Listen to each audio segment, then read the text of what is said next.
আমি একদমই বাড়িঘর অপরিষ্কার অগোছালো রাখতে পারি না, তাই প্রয়োজন মতো ভোরবেলা উঠে সমস্ত কাজ করে নিই। রাধে রাধে বন্ধুরা, কেমন আছো তোমরা সবাই? আশা করি ভীষণ ভালো আছো, আমরাও কিন্তু খুব ভালো আছি। আজকে হচ্ছে সোমবার, তোমাদের সাথে নিয়ে আজকের ব্লগটা শুরু করছি। সাথে থাকো, আজকের ব্লগটা তোমাদের খুব ভালো লাগবে। সকালবেলা উঠে প্রথমে যে ঘরের জানলা দরজাগুলো খুলে দিচ্ছি। আর আজকে না কী করে, আজকে বলতে শনিবার তো তোমাদের ব্লগ দেওয়া হয়েছিল, শনিবারের ব্লগটা দিয়েছি। আর রবিবার দিন না কোনো ব্লগই করিনি, আসলে শরীরটা প্রচণ্ড খারাপ ছিল। তো শনিবার দিন সেরকমভাবে কোনো ব্লগ শ্যুট করা হয়নি। তো শনিবারটা বাদ দিয়ে তোমাদের একবারে সোমবারের ব্লগে আমি দেখাচ্ছি। আসলে কি বলো তো, শনিবার রবিবার দিন তো প্রচণ্ড মাথার যন্ত্রণা ছিল, সকালবেলা উঠতে পারিনি ঘুম থেকে। তো বাবানের পাপাই মোটামুটি কিছু টুকিটাকি যে কাজগুলো সকালবেলা যে কাজগুলো থাকে সেগুলো বাবানের বাবাই করেছে, আমি করতে পারিনি, কারণ প্রচণ্ড মাথার যন্ত্রণা ছিল আর শরীরটা না প্রচণ্ড দুর্বল লাগছিল। তো সেই কারণে না আর রবিবারের ব্লগটা তোমাদের সাথে শেয়ার করিনি। তো একটা ব্লগ করা ছিল, তো সেটাই তোমাদের আমি রবিবার দিন শেয়ার করেছিলাম। তো যাই হোক, এই দিকটা দেখো সব কাজকর্ম করছি। সকালবেলা উঠে ভাবলাম কি আগে এগুলো এই দিকটা গুছিয়ে নিই, তারপরে বিছানা গোছাবো। আসলে একটা দিক থেকে সামলে নিলে ভালো হয়, নইলে হচ্ছে আবার দেরি হয়ে যাবে। আর সকালবেলা উঠে একটু ভোরই উঠে প্রতিদিন তোমরা তো জানোই, আসলে সকালবেলা উঠে একটু ঘর বাড়ি গুছিয়ে গোছানোর চেষ্টা করি। আসলে সকালবেলা উঠে যদি ঘর বাড়ি গোছানো না থাকে না, তখন ভালো লাগে না। তার জন্য আমি আগে কী করি বলতো, সকালবেলা উঠে ঘর বাড়িগুলোকে গুছিয়ে নিই, ভালো করে গুছিয়ে নিয়ে তারপরে রান্নাবাড়ির কাজগুলো করি। নইলে না এই যে সকালবেলা উঠে একটু অগোছালো থাকে, আর তার মধ্যে বাচ্চা বাড়িতে থাকলে তোমরা তো জানোই, বুঝতেই পারো কতটা অগোছালো হতে পারে। তার জন্য হচ্ছে একটু সারাদিনই মোটামুটি গুছিয়ে রাখতে হয়, চেষ্টা করি গুছিয়ে রাখার। আর বাচ্চা কাচ্চা থাকলে বাড়িতে একটু অগোছালো হবেই, আর যতই গুছিয়ে রাখি না কেন একটু হলেও অগোছালো হয়। তো সেই জন্য রাত্রেবেলা করে না সেরকমভাবে গোছানো হয় না। তো বিকেল পর্যন্ত সবসময় তো পরিষ্কার পরিচ্ছন্ন করেই রাখি বাড়িঘর, কিন্তু রাত্রেবেলা করে একটু অগোছালো হয়ে গেলে না তখন আর করা হয় না, তখন আর ইচ্ছাও হয় না অনেক সময়। তো সেই জন্য সকালবেলা উঠে আগে আমি কী করি, ঘর বাড়িগুলো গোছাই, নইলে ভালো লাগে না। সবসময় একই ঘুম থেকে উঠে যদি ঘর বাড়িগুলো যদি পরিষ্কার পরিচ্ছন্ন না দেখি না, তখন না কেমন যেন একটা লাগে, তাই না? তো সেই জন্য ঘুম থেকে উঠে আগে পরিষ্কার করি, যাতে পরে ঘর বাড়িগুলো সবসময় পরিষ্কার লাগে। তো যাই হোক, কিছু দিদিভাইদের কমেন্টগুলো পড়ি। মুনমুন মিত্র দিদিভাই বলেছে, আমি মুনমুন মিত্র বাংলাদেশ থেকে দেখছি, তোমার সামনের বাগানটা খুব সুন্দর লাগে, একবার পিছনের বাগানটা একটু দেখিও। তো থ্যাংক ইউ দিদিভাই কমেন্ট করার জন্য। আর পিছনে যেটা বলছো না, ওটা কিন্তু আমাদের না, অন্য একটা লোকের জায়গা। তো সেই জন্য বাগান বলতে পেছনে সেরকম কিছু নেই, অনেক ঘাস বা জঙ্গলের মতো হয়ে আছে। আর ওটা না আমাদের তো না, বললাম যে ওটা অন্য লোকের জায়গা, তো সেই জন্য দেখাচ্ছি না। তুমি যদি দেখতে চাও অবশ্যই আমি দেখাবো, তুমি আমাকে কমেন্ট করে জানিও, তো আমি দেখিয়ে দেবো তোমাকে পিছনের জায়গাটা। তো যাই হোক, এদিকে বিছানাটা গুছিয়ে নিচ্ছি আর সাথে ঝাড় দিয়ে নিচ্ছি। এইভাবে কাজ করলে আমার মনে হয় বেশি সুবিধা হয়, যে একবারে ঘর বাড়িটা গুছিয়ে নিয়ে তারপরে হচ্ছে বিছানাগুলো ঝাড় টাড় দিয়ে তারপরে হচ্ছে ঘরগুলো ঝাড় দেওয়া। তার মধ্যে বাবানের পাপা যাবে একটু পরে, বাজারে যাবে। তো সকালবেলা একটু আলোচনা হচ্ছিলো যে কী রান্নাবাড়ি হবে আজকে। তো বাবানের বাবা বললো কি আমি হচ্ছে মাটন নিয়ে আসবো, অনেকদিন খাওয়া হয় না, তো আজকে মাটন রান্না করো। তো আমি বললাম ঠিক আছে। তো বাবানের বাবা যাবে একটু পরে বাজারে, এখনও পর্যন্ত যায়নি। তো আমি এদিকে কাজকর্মগুলো করছি, আর সকালবেলা তো বাবা ছেলে উঠে পড়েছে, দুজনে উঠে তারপর এদিকে ব্রাশ করছে, আর এদিকে আমি ঘর বাড়ি গুছিয়ে নিচ্ছি আর সাথে ঝাড় দিয়ে নিচ্ছি। এভাবে কাজ করলে একটু সুবিধা হয় মনে হয়। তো সেই জন্য প্রতিদিন কিন্তু আমি এভাবেই কাজকর্মগুলো করি। আসলে আমার এভাবে কাজকর্ম করে অভ্যাস, তো সেইভাবে না অন্যরকমভাবে আমি আমার কাজকর্ম করতে পারি না। অনেক দিদিভাইরা বলে যে তোমার ব্লগগুলো একই রকমই হয়ে যাচ্ছে, কাজকর্মগুলো একই হয়ে যাচ্ছে। আসলে কি বলো তো, সংসারে তো একই রকমই কাজ থাকে, আলাদা আমি কি দেখাবো বলো তোমাদের? প্রতিদিন সংসারে যেই ঝাড় দেওয়া, ঘর মোছা, কাপড় কাচা, এইভাবে একই রকমই থাকে। আর আমি এইভাবে কাজকর্ম করে অভ্যাস, তো সেই জন্যই সকালবেলা উঠে একই রকমই কাজ করতে হয় আমাকে। আর সংসারে তো প্রতিদিন একই রকমই কাজ থাকে, বলে আলাদা তো কিছু দেখানোর মতো কিছু নেই যা ডেইলি ব্লগে। কারণ হচ্ছে আমি সংসারের ভেতরে যে কাজকর্মগুলো করে থাকি, সেই কাজকর্মগুলো তোমাদের দেখায়, কিন্তু আলাদা আমি আর কি করব বলো? আর তার মধ্যে এইভাবে যে যেভাবে আমি প্রতিদিন কাজ করি, সেভাবে তো কাজকর্ম করে অভ্যাস আমার। আর এইভাবে কাজকর্ম করতে আমি পছন্দ করি, তো সেই জন্য সেভাবেই তোমাদের সাথে শেয়ার করি।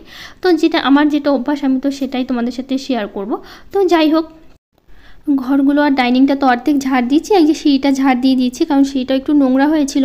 2-1 দিন পরপরই ঝাড় দেওয়া হয়, সব প্রতিদিন বলতে পারো ঝাড় দেওয়া হয়ে ওঠে না সিঁড়িটা।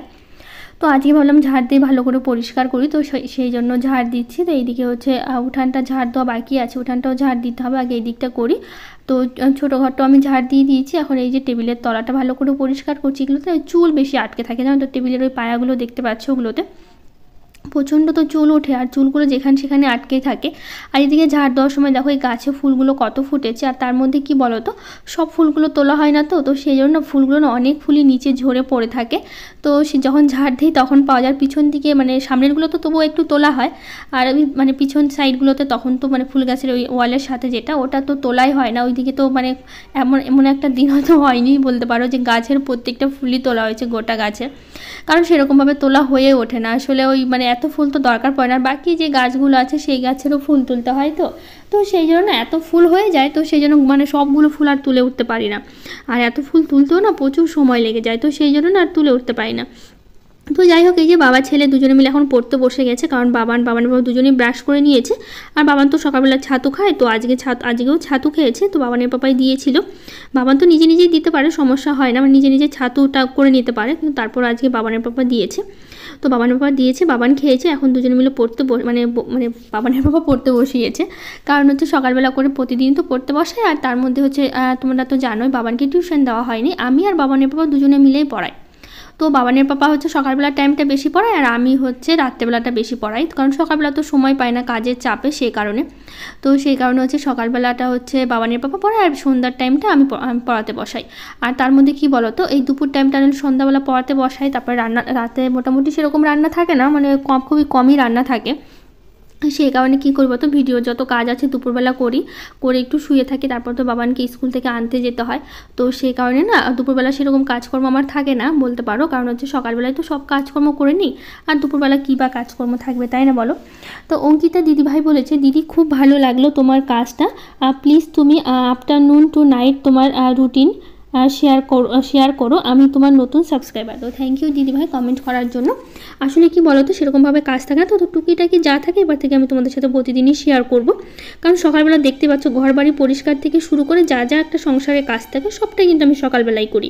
আর তার মধ্যে কি বলতো, সেই একই কাজ আবার সেই দুপুরবেলা বা বলতে পারো বিকেলবেলা করতে হয়, কারণ সেই একই রকমভাবে ঘর বাড়ি গুছিয়ে পরিষ্কার করতে হয়, বারবার ঝাড় দিতে হয়। বিছানাটা একটু অগোছালো থাকলে মানে সেটা একটু গুছিয়ে নিলাম, তারপরে সোফাটা একটু অগোছালো হলো সেটা একটু গুছিয়ে নিলাম। সেরকমই কাজকর্ম আমার সারাদিনই বলতে পারো থাকে। তো যেহেতু সকালবেলায় সবটা করে নিই, তো সকালবেলায় তোমাদের সাথে সবটা শেয়ার করি। তো এবার থেকে দুপুর মানে রাত পর্যন্ত বলতে পারো টুকিটাকি যা কিছু করবো এবার থেকে তোমাদের সাথে শেয়ার করব। তো যাই হোক, এদিকটা দেখো মানে সামনেটা তো একটু মুছে নিচ্ছি, কারণ ঘরটা হচ্ছে মুছে নিলাম। তো সামনেটা আজকে আর জল দিইনি, মাঝে মধ্যে তো জল দিয়ে দিই, তো আজকে হচ্ছে সামনেটা মুছে নিয়েছি। তো যাই হোক, এবার দেখো স্নান করে চলে এসেছি একবার ফুল তুলতে। তো এই যে ফুলগুলো তুলে নিয়েছি, আর কয়েকটা শুকনো জবা ছিল না, সেগুলো একটু ফেলে দিলাম। আর তার মধ্যে জবা গাছটা বেঁধে দেওয়াতে না এখন না মানে একদম গাছটা চেপে আছে, তো খুব একটা ভালো লাগছে না। আগে যখন ডালপালাগুলো একটু ছড়িয়েছিল তখন কিন্তু দেখতে ভীষণ ভালো লাগছিল, কারণ এখন ওই গাছটা এতটাই মানে ডালপালাগুলো মানে ছড়িয়ে যাচ্ছে চারিদিকে, তো আশেপাশে যে ছোট ছোট গাছগুলো আছে না ওগুলো হতে পারছিল না। তো সেই জন্য বাবানের বাবা কী করেছে, নিচের দিকে না 2-3টা দড়ি দিয়ে বেঁধে দিয়েছে, যাতে হচ্ছে একটু মানে ছোট লাগে দেখতে, চেপে থাকে না, নিচ থেকে না এত নতুন নতুন ডাল বেরিয়েছে সেই জন্য। তো এইদিকে যা যা ফুল ছিল সব ফুলই তুলেছে, আর কিছু ফুল তো বাবানের পাপা তুলে দেয়, যে নীলকণ্ঠ ফুলগুলো দেখতে পাচ্ছ না, এগুলো তো সব বাবানের পাপা তুলে দেয়, কিছুটা আমি তুলি, কিছুটা বাবানের পাপা তুলে। তো হচ্ছে ইনসা খাতুন দিদিভাই বলেছে, দিদি তুমি বেড কভারগুলো কোথা থেকে কেনো, অনলাইন না হচ্ছে দোকান থেকে? তো আমি কি করি বলো তো, আমার যেগুলো বেড কভার দেখতে পাচ্ছ কিছুটা অনলাইন থেকেও আছে, কিছুটা কিন্তু দোকান থেকেও আছে, কারণ নতুন 3টে বেড কভার আমি অনলাইন থেকে নিয়েছিলাম, তারপর আগের যে বেড কভারগুলো ছিল সেগুলো কিন্তু সব আমার দোকান থেকেই কেনা। তো যখন যেরকম মানে ভালো লাগে তখন আমি মানে সেখান থেকেই নিই। তো যাই হোক, সিম্পল বিবিতা বোন বলেছে, খুব সুন্দর লাগলো ভিডিও দিদিভাই, তোমার রান্নাগুলো দেখতে খুব ভালো লাগে, আর তোমাদের বাগানের অনেক ফুল আর সবজি গাছ আছে, দেখতে খুব ভালো লাগে। থ্যাংক ইউ দিদিভাই, অনেক ভালোবাসা তোমাকে। অচেনা পথ চ্যানেল থেকে বলেছে, দিদিভাই তুমি কড়াই কী দিয়ে পরিষ্কার করো? তো আমি কড়াই বলতে গেলে কি বলো তো, যেরকম বাসন মাজা যে সাবানগুলো আছে প্রতিদিন আমরা বাসন মাজি, সেই মানে একই জিনিস দিয়েই কিন্তু আমি হচ্ছে মানে কড়াই পরিষ্কার করি। তো নাজনিস ব্লগ থেকে দিদিভাই বলেছে, তোমার রুমগুলো এত সুন্দর, কি বলবো দিদি, অনেক ভালো লাগলো দিদিভাই, থ্যাংক ইউ ভিডিওটা। থ্যাংক ইউ দিদিভাই, অনেক ভালোবাসা। তো যাই হোক, এদিকে পুজো শেষ করে সোজা চলে এসেছি রান্নাঘরে। তো আজকে রান্না করবো মাটন, বললাম না বাবানের বাবা বাজার, এদিকে আমি কাজকর্ম করতে করতে বাবান কিন্তু সকালবেলা পড়াচ্ছিল, মানে কিছুটা পড়িয়ে ওকে লিখতে বসিয়ে দিয়ে তারপরে ও চলে গেছিলো বাজারে। তো বাজার থেকে মাটন নিয়ে এসে আর এইদিকে একটু কাঁঠালের তরকারি করলাম।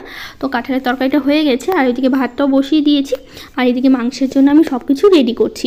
তো হচ্ছে মনিতা বসাক দিদিভাই বলেছে, হাই দিদি, কেমন আছো? তোমার ছেলে কোন ক্লাসে পড়ে আর তোমার ছেলের নাম কি? প্লিজ রিপ্লাই দিও। তো আমি ভালো আছি, আর তুমি কেমন আছো জানিও। আমার ছেলে ক্লাস 2-এ পড়ে আর আমার ছেলের নাম হচ্ছে প্রিমন। তো সুলতানা দিদিভাই বলেছে, খুব সুন্দর লাগলো ভিডিওটা, প্রতিদিনের মতো সেটা আর কি বলবো। তোমার প্রত্যেকটা ভিডিও খুব সুন্দর হয় আপু। তোমার কি তোমাদের পাশের বাড়ির গুলোতে যাও না, বা তারা কি তোমার বাড়ি আসে না?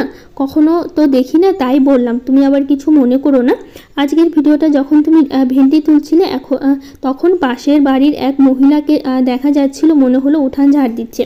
তো আমাদের এখানে কি বলতো দিদিভাই, আমাদের এখানে সেরকম কেউ কারো বাড়িতে যায় না, খুব কম যায়। হয়তো ধরো অনুষ্ঠান হলো তখন তো আসতেই হবে, সেরকমভাবেই আসে। আর তার মধ্যে কি সবাই সবার কাজ নিয়ে ব্যস্ত, তো সেরকমভাবে কেউ কারো বাড়িতে খুব কম যায়। তো আর কেউ আসলো না সেরকমভাবে, কখনো ভিডিওতে দেখানো হয় না, দেখে তোমাদের শেয়ার করি না। তো এরপরে যদি কেউ আসে অবশ্যই দেখাবো। আর আমি কিন্তু কিছু একদমই মনে করিনি। তো যাই হোক, এই যে মাটন রান্না করবো, যেভাবে মাটনটা করি আমি সেভাবেই করছি। প্রথমে মাংসের জন্য যা যা মশলা লাগে সব মশলাগুলো রেডি করে নিচ্ছি, নিয়ে তারপরে যে দেখো তেলের ওপর দিয়েছি, দিয়ে ভালো করে কষিয়ে নিব। আর আলুটা তো প্রথমে ভেজে তুলে নিয়েছি। আর এই যে দেখো মাটনটা, মশলাটা অনেকক্ষণ কষিয়ে নেওয়ার পর তারপরে যে মাটনটা দিলাম। এবার অনেকক্ষণ কিন্তু মাটনের সাথে মশলাটা ভালো করে কষিয়ে নেব। তো কবিতা দেব বর্মা দিদিভাই বলেছে, ভিডিওটা খুব ভালো লাগলো দিদিভাই, আর ডেলি ভিডিওটা দিতে থাকো দিদি, তোমার ভিডিওটা দেখতে খুব ভালো লাগে। থ্যাংক ইউ দিদিভাই, অনেক ভালোবাসা তোমাকে। তো যাই হোক, এদিকে হচ্ছে মাংসটা বসিয়ে দিলাম, ওইদিকে কষানো হচ্ছে। তো আর ওইদিকে কষাতে কষাতে ভাবলাম কি এদিকে কষানো হোক, আর যে কটা বাসন আছে সব কটা গুছিয়ে নিই, কারণ আবার তো বাসন মেজে গামলাতে রাখতে হবে, সে কারণে। তো যাই হোক, এই যে বাটি কটা বের করেছিলাম কালকে, আর রাখা হয়নি, তো ভাবলাম এখন রেখে দিই। তো এইদিকে দেখো মাংসটা আমি অনেকক্ষণ কষিয়ে নিয়েছি, নিয়ে তারপর ভেজে রাখা আলুগুলো দিলাম। এবার হচ্ছে মাংসটা আমি প্রেশারে দেবো। আমরা না কী করি বলো তো, খাসির মাংস না প্রেশারে ছাড়া বাবানের বাবা একদমই খেতে পারে না। প্রেশারে দিলে একটু সেদ্ধ হয়, আর তার মধ্যে বাবান একটু মাংসটা নরম না হলে না খেতে পারে না। তো সেই জন্য আজকে ভাবছি একটু ঝাল কম দিয়েছি, আর মাংসটা বেশ ভালো করে নরম করেছিলাম, নাহলে বাবার না খুবই অসুবিধা হয় টেনে খেতে। তো সেই জন্য ও সবসময় বলে মাংসটা নরম করতে আর ঝাল কম দিতে, তার জন্য আজকে মাংসটা নরমও করেছি আর ঝালটাও কম দিয়েছি। তো মাংস হলো না, তো ভাবলাম কি একটু পোলাও করি, অনেক ইচ্ছে করছিল আর কি খেতে। তো সেই জন্য অল্প করে একটু পোলাও করছি। তো পোলাওয়ের চাল ছিল আর কাজু ছিল না, তো ভাবলাম বাদাম দিয়ে আর কিশমিশ দিয়েই করে নিই। তো সেই জন্য চালটাও ছিল, তো ভাবলাম একটু করেই ফেলি। তো ওইদিকে মাংসটা প্রেশারে দিয়ে দিয়েছি, ওইদিকে সেদ্ধ হচ্ছে, আর এদিকে দেখো চালটা খুব ভালো করে ভাজা করে নিয়েছি। নিয়ে তারপরে এই যে বাটিটা মেপে চাল দিয়েছি, তো সেই বাটির 2 বাটি হচ্ছে আমি জল দিয়ে দিচ্ছি। দিয়ে আর তার মধ্যে হচ্ছে একটু চিনি দেবো আর একটু লবণ দিয়ে বেশ ঢাকা, একদম গ্যাসটা লো করে ঢাকা দিয়ে দিয়েছিলাম। তো দেখো বেশ কিন্তু ঝরঝরে হয়ে গেছে, আর একটু ঢেকে রাখলে কিন্তু একদম সুন্দর ঝরঝরে হয়ে যাবে। তো এইদিকে দেখো মাংসটা আমার হয়ে গেছে, এর মধ্যে দিয়ে দেবো এখন গরম মশলা, আর দিব হচ্ছে আর কিছু দেবো না, গরম মশলাই দেবো। আর ওইদিকে পোলাওটা কিন্তু আমার হয়ে গেছে, ঢেকে রেখে দিয়েছে। আর এদিকে দেখো গরম মশলাটা ভালো করে মিশিয়ে নিয়েছে। দেখো খেতে কিন্তু ভীষণ ভালো হয়েছিল, আর দেখতেও কিন্তু ভীষণ সুন্দর হয়েছিল। তো যাই হোক, এদিকে দেখো তোমাদের একটু দেখিয়ে দিলাম। তো মাংসটা হয়ে গেছে, আর একটু পরে আমরা খেয়ে নেব। তো এদিকে ভাতটাও বেরিয়ে নিই, কারণ সময় হয়ে গেছে, বাবানের পাপা তো স্কুলে বেরোবে, দুজনেই একসাথে বেরোয়। তো সেই জন্য ভাবলাম কি একবারে ভাতটা বেড়ে দিই, তো 3 জনে মিলে বসে খেয়ে নেবো। আর শাশুড়ি মা কিন্তু ওই বাড়িতে চলে গেছে, আমার শ্বশুর বাড়িতে। তো সেই জন্য হচ্ছে শাশুড়ি মা নেই। তো যাই হোক, এইদিকে হচ্ছে আমি ভাতটা বেড়ে নিচ্ছি। তো সেই জন্য 3 জনের জন্য বাড়তে হচ্ছে, যেহেতু শাশুড়ি মা নেই, তো শাশুড়ি মা থাকলে ওনার জন্য বাড়তে হতো। তো যাই হোক, এই যে কাঁঠালের তরকারি আর মাংস, আসলে মাংস হলে না অন্য কিছু আর সেরকম কিছুই লাগে না। আমার এখন মনে হচ্ছে যে কাঁঠালের তরকারিটাই হতো বেশি হয়ে গেছে আর কি। তো সেই জন্য এখন আর কি করবো, একটু করেই নিলাম। আর বাবানকে দিয়ে দিলাম হচ্ছে থালাতে মাংস, আর ওর ভাতটা একটু মাখিয়ে দিতে হবে, কারণ বাবান হচ্ছে মেখে খুব একটা খেতে পারে না, খেতে পারে মেখে খেতে পারে না। তো সেই জন্য ওকে ভাতটা মেখে দিতে হবে। তো যাই হোক, এদিকে ভাতটা বেড়ে নিচ্ছি, 3 জনে মিলে বসে সুন্দর করে খেয়ে নেবো। খেয়ে দিয়ে তো বাবানের পাপা তো এখনও রেডি হয়নি, স্কুলে যাবে। আর বাবান এদিকে দেখো রেডি হয়ে গেছে। তো যাই হোক, এদিকে খাওয়া দাওয়া শেষ করলাম, করে তারপরে ভাবলাম টেবিলটা মুছে নিই। তো যাই হোক, রূপালী নাথ দিদিভাই বলেছে, সিস তুমি আমার নামটা নিও, আমি রূপালী নাথ বলছি। শ্রাবণ কি মাহি নামে সবুজ চুড়ি পরো না? তো হ্যাঁ, আমি সবুজ চুড়ি পরি, তো এবারও ইচ্ছা আছে সবুজ চুড়ি পরার। তো যাই হোক, এদিকে খাওয়া দাওয়া শেষ করে ভাবলাম তাহলে বাসন কটা মেজে নিই। তো সেই জন্য বাসন কটা মেজে এখন ধুয়ে নিচ্ছি। আর এর মাঝে কিন্তু বাবানের পাপা ওরা কিন্তু স্কুলে চলে গেছে, তো তারপরে কিন্তু আমি বাসনগুলো মাজছি। কবিতা দাস দিদিভাই বলেছে, আজকে একাদশী ছিল বলে আমিও আমার কিচেনটা ডিপ ক্লিন করে নিলাম, কারণ আমি একাদশী করি তো তাই। কতটা কাজটা করার সময় তোমার কথায় বারবার ভাবছিলাম যে একটা 30 মিনিটের ভিডিওতে আমরা কত কিছু কাজ তোমার দেখি, কিন্তু কতটা মানে কাজটা করতে কতটা পরিশ্রম হয় সেটা একমাত্র তুমিই জানো। পরের ভিডিওর অপেক্ষা রইলাম। থ্যাংক ইউ দিদিভাই, এটা কিন্তু তুমি ঠিক বলেছো, অনেকটা সময় লাগে, অনেকটা কষ্টই করতে হয় বলতে পারো। আসলে আমরা তো বেশি টাইম তোমাদের দেখাই, মানে খুব কম সময় দেখাই। সেই কাজটা যে আমি তোমাদের সারাটা দিনের কাজটা তোমাদের দেখাচ্ছি, হয়তো 20 মিনিটের ভিডিও দিচ্ছি, 15 মিনিট 14 মিনিট বলতে পারো, কিন্তু সারাটা দিন মানে এতগুলো ঘন্টার কাজগুলো তোমাদের মাত্র ওই কয় মিনিটে দেখাচ্ছি। আসলে খুব একটা সময় দেখাতে পারি না, মানে ভিডিওটা তো অনেকটা বড় হয়ে যায়, কিন্তু সেই কাজটা করতে সত্যি বলতে অনেকটা সময় লাগে, অনেকটা খাটনির দরকার একটা ভিডিও রেডি করতে, সব কিছু করতে। দেখে মনে হয় কত না সহজ, ক্যামেরা করলাম আর ভিডিওটা হয়ে গেল, কিন্তু তার পিছনে সত্যি বলতে অনেকটা সময় দিতে হয়, অনেকটা মানে তার পিছনে খাটতে হয়, তবে একটা কিন্তু ভিডিও তৈরি হয়। তো যাই হোক, এদিকে বাসনগুলো তো মেজে নিলাম, নিয়ে তারপর এখানে যে খাবারগুলো ছিল মানে রান্না করার পর যে তরকারিগুলো তো এখানেই রাখি, ওগুলো সব ওভেনের ওপর রাখলাম, রেখে তারপর মানে স্ল্যাবটা একটু পরিষ্কার করছি। ওই যে লিকুইড সাবানটা দিলাম, দিয়ে ভালো করে একটু মানে ন্যাকড়াটা দিয়ে ভালো করে পরিষ্কার করে নিয়ে তারপরে হচ্ছে এখন আবার মুছে নিচ্ছি। তো ওই পাড়টা দিয়ে না ওই সাবানের ফেনাগুলো একটু ভালো করে পরিষ্কার করে নিলে না খুব ভালো হয়, কারণ ওই পাড়টা দিয়ে খুব সুবিধা হয় মানে ফেনাগুলো পরিষ্কার করতে। নইলে ন্যাকড়া দিয়ে বারবার মুছতে গেলে না বারবার তো মুছছি আর ফেনা উঠছে, তো সেই জন্য অনেকটা সময় লাগে। তো সেই জন্য ওই পাটটা দিয়ে ভালো করে পরিষ্কার করি, তারপরে হচ্ছে মানে শুকনো মানে ভেজা কাপড়টা দিয়ে তারপরে হচ্ছে ভালো করে মুছে নিই। তারপর এদিকে সাথে ওয়ালে যে টাইলসগুলো আছে সেটাও পরিষ্কার করলাম, করে তারপরে এই যে খাবারগুলো আবার জায়গা মতো রেখে দিচ্ছি। কারণ এখানে সব তরকারিগুলো রাখা থাকে, তো সেই জন্য তো ভাত তরকারি যা যা রান্না করেছি সেই সব জিনিসগুলোই। তারপরে এখন ভাবলাম তাহলে বেসিনটা পরিষ্কার করে নিই, তারপরে যে রান্নার যে কাপড়গুলো ছিল সেগুলো একটু সার্ফ দিয়ে না ভালো করে একটু মানে পরিষ্কার করে নিয়েছি, নিয়ে তারপর এখন ধুয়ে এগুলো হচ্ছে রোদে দিয়ে দেবো, শুকিয়ে যাবে। তো প্রতিদিনই কিন্তু আমি কী করি বলো তো, রান্না করার পর না সে কাপড়গুলো থাকে, সেই কাপড়গুলো কিন্তু আমি হচ্ছে ওই মানে সার্ফ দিয়ে কেচে তারপর হচ্ছে রোদে মেলে দিই। এতে প্রতিদিনের কাপড় পরলে না পরিষ্কার পরিচ্ছন্ন থাকে, আর ন্যাকড়াগুলো মানে ভালো থাকে, পরিষ্কার থাকে, গন্ধ হয় না খুব একটা। তো সেটা কিন্তু আমি প্রতিদিনই করে থাকি। তো যাই হোক, এদিকে দেখো বেসিনটা খুব ভালো করে পরিষ্কার করে নিলাম, নিয়ে তারপরে হচ্ছে আমি যাব একটু কয়েকটা কাঁথা দেখাবো। আসলে একটা সুলতানা দিদিভাই আছে, ওই দিদিভাই আমাকে বলেছিল অনেক দিন আগেই, দিদিভাই বলেছিল কাঁথাগুলো দেখাতে, তো আমি না একদমই মানে খেয়াল ছিল না, ভুলেই গেছিলাম বলতে পারো। তারপর দিদিভাই আরেকদিন মনে করিয়ে দিল, তারপরে মনে করে একদম, তো তারপরেও কয়েকটা দিন চলে গেল, কারণ হচ্ছে একটু ব্যস্ত ছিলাম। তো ব্যস্ত বলতে এইটা ওটা করতে করতে না সময় হয়ে ওঠে না। তার মধ্যে কাঁথাগুলো ছিল আমাদের বাথরুমের উপর বাঙ্কার করা আছে, সেই বাঙ্কারের উপরে কাঁথাগুলো ছিল, তার মধ্যে আমি আবার পারতেও পারবো না। এদিকে বাবানের বাবাকে বলে যাচ্ছি, বাবানের বাবা আজকে পারবো কালকে পারবো করে আর মানে পেরেই দিচ্ছে না। তো যাই হোক, যে কাঁথাটা তোমাদের এখন দেখানো হলো আর কি, সেই কাঁথাটা কিন্তু সেই বলতে পারো বয়স কাঁথার সেই 30 বছর আগের বলতে পারো।